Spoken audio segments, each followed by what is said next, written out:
Alô, pessoal, amigos e minhas amigas, estamos juntos aqui no nosso pós-jogo aqui do Conversa de Torcedor, especial para vocês da antepenúltima rodada do Campeonato Brasileiro. Tivemos aí as vitórias, né, do Vasco, goleou de 5-1 contra o Internacional dentro de São Januário, também falando da vitória cachapante do Fluminense contra o São Paulo, 6-0.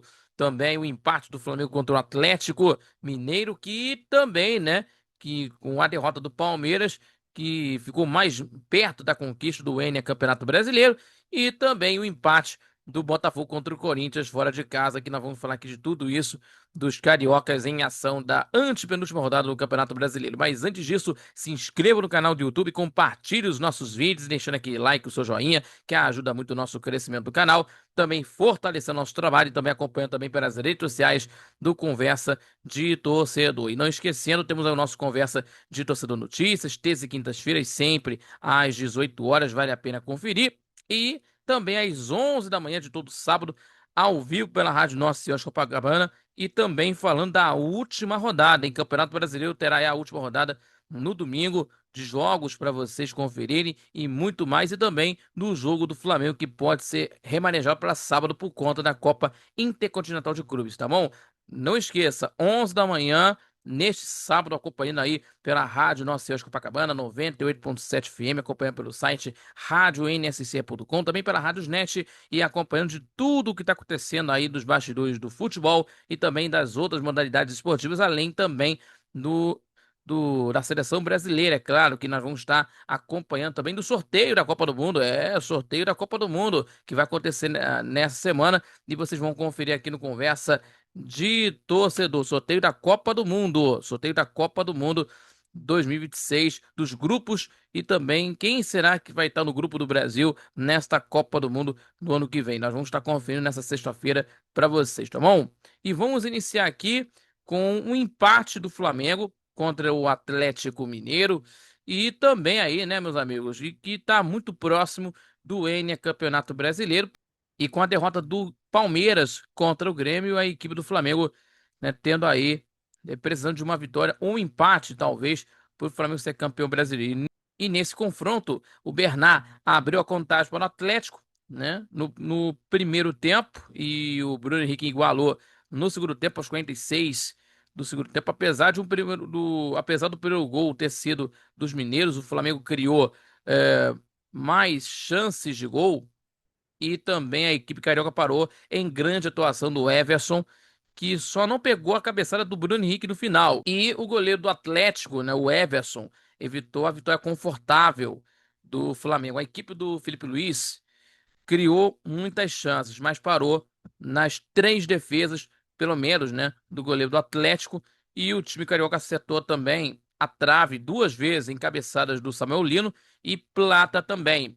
E decisivo, né? Inicialmente estava no banco de reservas, né? Bruno Henrique foi acionado no intervalo de jogo, quando o Flamengo perdia de 1-0, viu a estrela dele brilhar, certo? O atacante marcou o gol de empate no final, e balançou as redes pela oitava vez no Campeonato Brasileiro, inclusive, e também, né, o Flamengo que pensa agora no título brasileiro no jogo contra o Ceará, depois de uma conquista, né, memorável, rubro-negra na Libertadores contra o Palmeiras, que agora busca o título de campeonato brasileiro, né, perante o Maracanã lotado, e também, né, o estádio da Arena MRV, que não lotou muita gente, né, por conta que o Atlético teve aí a situação de dessa derrota que aconteceu aí na Sul-Americana. O empate na última terça-feira é o pior público da história do estádio.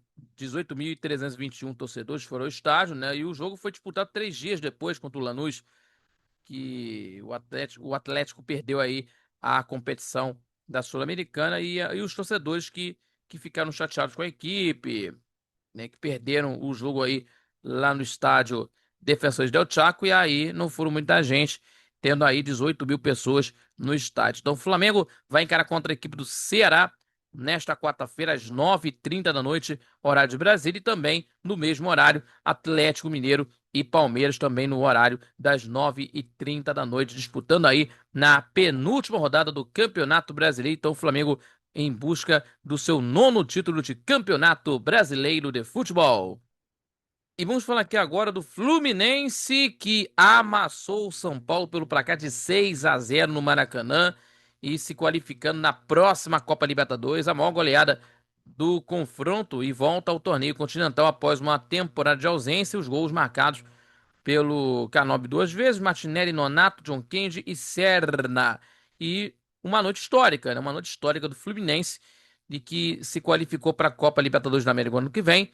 A equipe do Tricolor Carioca conseguindo essa classificação para a Copa Libertadores. E o resultado que teve no Maracanã na última quinta-feira representa a maior goleada do confronto, da história do confronto entre as duas equipes, igualando o jogo entre as equipes em 2002, no Campeonato Brasileiro, inclusive, que o São Paulo, né? O São Paulo aplicou os 6-0 daquele episódio que aconteceu aí com o Romário e o Andrei, né? Zagueiro da época do Fluminense e tal, que aconteceu do episódio que aconteceu lá no Monumbis, em São Paulo, né? Pelo placar de 6-0 em 2002. E também o Luiz Gustavo, que não poupou palavras a analisar a derrota do São Paulo, e pediu que os membros do clube assumam a responsabilidade do insucesso do São Paulo na temporada. Então, tendo aí as palavras do Luiz Gustavo, e também, né, com as atuações pelo lado do Fluminense, né, que o Fluminense vai encarar contra o time do Grêmio em Porto Alegre, terça-feira, 9h30 da noite, e o São Paulo encara o Internacional na quarta, 8 da noite, na Vila Belmiro, já que o Morumbi tá tá tendo aí shows no Morumbi, então não pode receber jogos do São Paulo no estádio. Então temos aí o Fluminense 58 pontos ganhos, assumindo a quinta colocação, e o São Paulo oitavo, 48 pontos ganhos somados. E também tendo aí a equipe do time do time do São Paulo, que que aconteceu essa goleada sofrida, e o Tricolor Carioca conseguindo essa goleada importante. É uma vitória importante porque tem a Copa do Brasil no caminho, né? Claro, contra o Vasco da Gama em dezembro. Vamos falar aqui sobre o Fluminense, que atropelou São Paulo nos primeiros 45 minutos no Maracanã, aproveitando-se dos muitos desfalques do rival, né? Os donos da casa foram para cima, pressionar e tentar fazer o placar. Inclusive, eles começaram a ter sucesso logo no início de jogo, graças a um toque de mão do Alan Franco em cruzamento do Samuel Xavier. Após a revisão do VAR, a arbitragem marcou o pênalti, que foi cobrado pelo Canobi, né? E convertido pelo uruguaio, abrindo o marcador no Maracanã. E poucos minutos depois, novo cruzamento do lateral direito, encontrou o Everaldo na área e o centroavante cabeceou, e a bola explodiu em Ferrarese e sobrou para o Martinelli ampliar para 2-0. E nem a série de Hércules com dores para a entrada do Nonato diminuiu o ritmo da equipe, e pelo contrário, o volante entrou e nos primeiros toques na bola aumentou essa vantagem para o Fluminense. Roubou a bola no campo de defesa, tocou para o Serna, que puxou o contra-ataque, devolveu para ele, e Nonato ganhou no pé de ferro de Ferrarese e depois tocou por baixo de Young para fazer o terceiro gol do time do Fluminense, 3-0. E o Fluminense teve ainda pelo menos outras duas chances claríssimas de gol para transformar em goleada, ainda antes do intervalo, melhor dizendo, na primeira com o Serna, que parou no goleiro do São Paulo, Young, e na segunda o Canóbio acertou no travessão. E na segunda etapa, a vantagem do Fluminense, né, não fez com que a equipe carioca diminuísse o ritmo. Seguiu acelerando em busca de ampliar o marcador e conseguiu sem muitas dificuldades, né, com muita facilidade, né, acionando no lugar de Everaldo. John Kennedy recebeu de Serna, invadiu a área e bateu cruzado para fazer o quarto gol do Tricolor Carioca, e Canóbio ampliou a goleada ao receber o lindo passe, bonito passe de Nonato na ponta direita, invadindo a área e bater cruzado na saída do goleiro Young.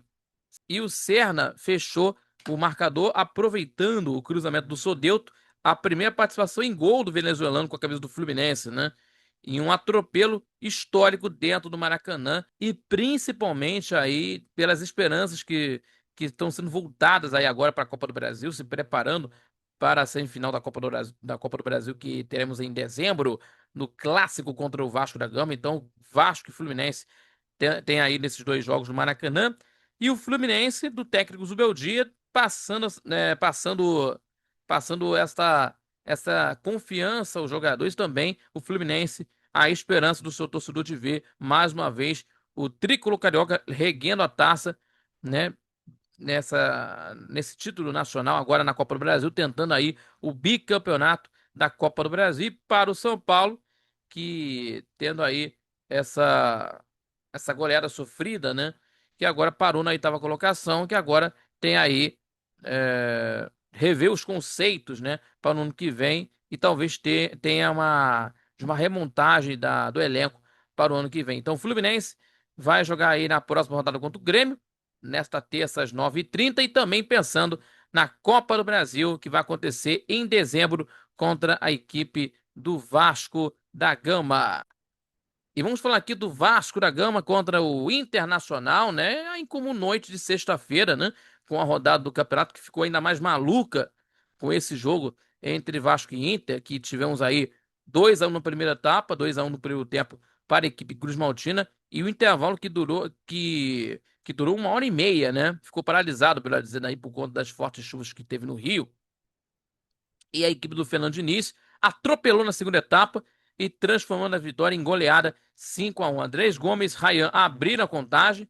O Ricardo Matias chegou a diminuir para o Internacional, mas o Ryan novamente, Barros e Nuno Moreira marcaram no segundo tempo, e o resultado que encerra a sequência de 5 partidas sem vencer no Brasileiro. A equipe do Vasco encerrou esse tabu, né, de 5 partidas sem vencer no campeonato e conseguindo aí, dando mais tranquilidade ao elenco e também ao Fernando Diniz.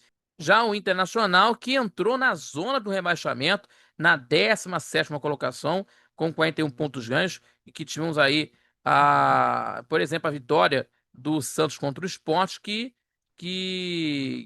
jogou o Internacional para a zona de rebaixamento, e aí teve a demissão do técnico Ramon Dias no comando do Internacional, e o Abel Braga vai estar no comando da equipe colorada nos próximos jogos. E vamos falar aqui dessa partida, porque o Vasco praticamente começou o jogo vencendo. Tinha pouco mais de um minuto que a bola rolou. Quando saiu o primeiro gol, a Aguirre perdeu para o Andrés Gomes, que avançou e soltou uma bomba para estufar as redes, 1-0. E aos 8, o segundo, Paulo Henrique acionou o Ryan, que bateu na entrada da área e ampliou a vantagem. E perdida em campo, o Internacional teve uma troca, né, que foi assim, de uma situação que é uma coisa rara do futebol, né? Saiu o Aguirre, colocou o Ricardo Matias, né? E o lateral direito deixou o campo chorando, né? Que teve aí de uma maneira que ninguém entendeu. E o Vasco, porém, continuava em cima, né? O Coutinho teve 2 chances, primeiro parando em grande defesa do Rocher e depois no travessão na reta final da primeira etapa. E o Internacional melhorou e conseguiu diminuir no último lance do primeiro tempo, né? E Alan Rodrigues cruzou da direita e o Ricardo Matias diminuiu pelo placar de 2-1. Quando o jogo deveria recomeçar, a arbitragem avaliou as condições do tempo, castigado pela forte chuva que atingiu o Rio. Foram mais algumas vistorias, períodos de paralisações e a incerteza na volta do confronto. E mais tarde, os homens entraram no gramado com um rodo para tentar escorar a água acumulada, e os dirigentes das duas equipes pareciam em consenso a não continuar no jogo, mas a arbitragem deu a ordem de retomada. 1h30 depois, a bola voltou a rolar. É uma situação do futebol brasileiro. E curiosamente, meus amigos, a etapa final teve o mesmo roteiro do início do jogo, isto é, com os gols rápidos, né? Mas com um incremento. Com 1 minuto, Thiago Mendes deu um bonito passe para o Gomes, né? Na esquerda e cruzou, né? O cruzamento, melhor dizendo aí, e o cruzamento encontrou o Ryan na área para empurrar para as redes, e o árbitro, Rodrigo José Pereira de Lima, foi chamado para revisar a jogada por suposta falta do Robert Hernan na origem da jogada, em cima do Ricardo Matias. Mesmo revendo o lance, o gol foi validado. 10 minutos depois, em uma cobrança de escanteio, Barros cabeceou para a ótima defesa do Rocher, mas ele mesmo aproveitou para marcar no rebote. E não demorou muito para o Nuno Moreira ampliar a goleada em São Januário. E ele bateu de direita e Rocher aceitou. E totalmente abatido, a equipe do Internacional teve a melhor chance no jogo com o lance do Bruno Gomes, né, do chute de longe, obrigando o Léo Jardim a fazer a grande intervenção e aí teve aí o término da partida, a equipe do Internacional perdendo a partida e o Vasco conseguindo essa vitória importantíssima também para as pretensões na Copa do Brasil e também não sofrendo riscos de rebaixamento e agora pensando agora no confronto contra o Fluminense na Copa do Brasil. Mas antes, temos aí no jogo de terça contra a equipe do Mirassol em São Januário às 7 da noite. E na quarta-feira, Inter e São Paulo, São Paulo e Inter na Vila Belmiro em Santos. Meus amigos, vamos falar agora aqui sobre Corinthians e Botafogo dentro da Neoquímica Arena, empate 2-2, jogo movimentado, também teve confusão no final da partida, né? O Corinthians foi melhor no primeiro tempo, mas viu o Botafogo voltar inspirado na segunda etapa. Resultado mantém tudo aberto nas rodadas finais do Campeonato Brasileiro. Então temos aí o jogo que teve 40 mil torcedores no estádio, né? Então temos aí esse empate 2-2. Os gols para o Corinthians, o Ranieri e Gustavo Henrique. E para o Botafogo Cuiabano e Jordan Barreira fez os gols, né, nesse jogo. Então, e o resultado, né, que deixou aí tudo em aberto, né? O time do Botafogo foi a 59 pontos ganhos, tá na briga ainda pela classificação aí com o Fluminense e Bahia por uma vaga direta. Já o Corinthians está na nona colocação com 46 pontos ganhos e também teve aí visitas ilustres, né, de jogadores portugueses, né, o João Cancelo e João Félix, que têm nomes gravados na história da seleção portuguesa e marcaram presença em um dos camarotes da Neoquímica Arena e acompanharam o jogo do Corinthians contra o Botafogo e a dupla europeia foi convidada pelo Wesley, né, formado na base do Corinthians, que atualmente atua no futebol saudita. E o Corinthians foi melhor no primeiro tempo, no início ao fim, na Neoquímica Arena. Não à toa, a equipe da casa abriu o marcador aos 6 com o Ranieri, se aproveitando de passe na fogueira do Léo Link para o volante o Newton, desarmando o adversário, tabelando com o Dieguinho para marcar o gol. Mesmo em vantagem, a equipe do Corinthians seguiu superior, criando boas oportunidades, né, chances de ampliar com o Mateuzinho, finalizando de fora da área. E mais tarde o João Pedro em rebote gerado em cobrança de falta. E a primeira finalização do Botafogo veio aos 38 minutos no primeiro tempo com Correia de cabeça, mandando por cima depois de uma cobrança de escanteio fechado. E no final o Botafogo ameaçou tomar o controle da partida, mas apenas teve a posse de bola no campo, né, no seu campo de defesa, não levando perigos ao gol do goleiro Hugo Souza. E na segunda etapa, a volta do intervalo foi completamente diferente do primeiro tempo. Com duas mudanças, que teve aí o Alan e o Jordan Barreira, o Botafogo teve uma postura ofensiva e logo encontrou empate com o Cuiabano aos 14, recebendo passe na medida do jogador Montoro. E na sequência, aos 20, Montoro deu um belo drible em seu marcador na entrada da área, passou para o Alan, que cruzou rasteiro, a zaga do Corinthians afastou mal, a bola pingou na área e o Barreira acertou um belo voleio para virar a partida na Neoquímica Arena, 2-1 para o Botafogo. E depois da virada, o Dorival Júnior mudou o desenho tático, mandou o Corinthians em busca do empate. A partida ficou aberta, o Botafogo teve duas grandes oportunidades de fazer o terceiro, que acabaram desperdiçadas pelo Arthur Cabral. Aos 36 minutos, o Vitinho foi acionado pela esquerda, passou como quis pelo Cuiabano e também pelo Marlon Fleitas e rolou para o Gustavo Henrique marcar o gol de empate na partida. E nos acréscimos houve uma briga também, o Jefinho acabou sendo expulso, Barreira acertou. E nos acréscimos teve uma briga dos jogadores do Corinthians, que teve ali o Dieguinho, o Marçal também, o Michael do Corinthians chegando para tentar conseguir tirar satisfações. E aí o Jefinho, que estava no banco de reservas do Botafogo, acabou recebendo o vermelho.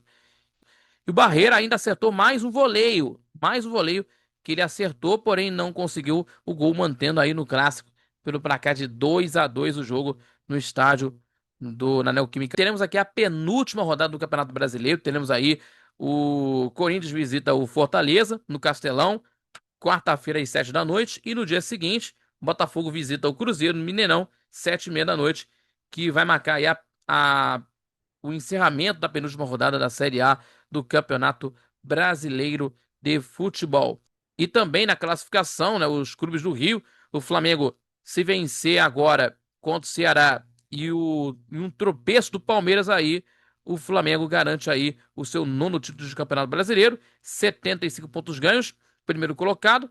Quinto colocado, Botafogo, 59 pontos ganhos. Sexto, Fluminense, 58. E o 11º, o Vasco, com 45 pontos ganhos. E os quatro grandes clubes, né, buscando os objetivos. Inclusive, aí teremos aqui, nesse final de ano, aí, o Flamengo que vai para a Copa Intercontinental para disputar o título, né, o título mundial, né, e vai encarar contra o Cruz Azul, né, para disputar o Derby das Américas, que temos aí no dia 10 de dezembro, que teremos aí esse jogo aí marcado lá no Catar. E também as semifinais da Copa do Brasil entre Vasco e Fluminense, buscando a classificação aí para a Copa Libertadores do ano que vem também.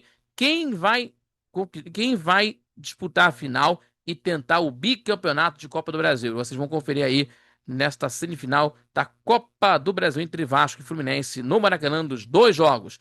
Beleza, pessoal? Estamos encerrando aqui o nosso pós-jogo de hoje, especial da 36ª rodada do Campeonato Brasileiro. Muito obrigado pela sua companhia. Se inscreva no canal do YouTube, compartilhe os nossos vídeos e deixando aquele like e seu joinha, que ajuda muito o nosso crescimento do canal. Também fortalece o nosso trabalho e também acompanha também pelas redes sociais do Conversa de Torcedor. E não esquecendo o nosso Conversa de Torcedor Notícias, terça e quintas-feiras, a partir das 18 horas, vale a pena conferir. E às 11 da manhã de todo sábado, para você conferir aqui para a Rádio Nossa Senhora de Copacabana 98.7 FM, acompanhando pelas redes sociais, acompanhando pelo YouTube, também pela rádio NSC 98.7 FM, também pelo site radioNSC.com e também pela Radiosnet, acompanhando tudo sobre futebol carioca e também das outras modalidades esportivas para vocês conferir, com muita informação e opinião para vocês, tá bom? Muito obrigado a todos pela companhia, fique com Deus e até o próximo pós-jogo aqui do Conversa de Torcedor no canal do YouTube. Aquele abraço, felicidades e até lá. Tchau, tchau.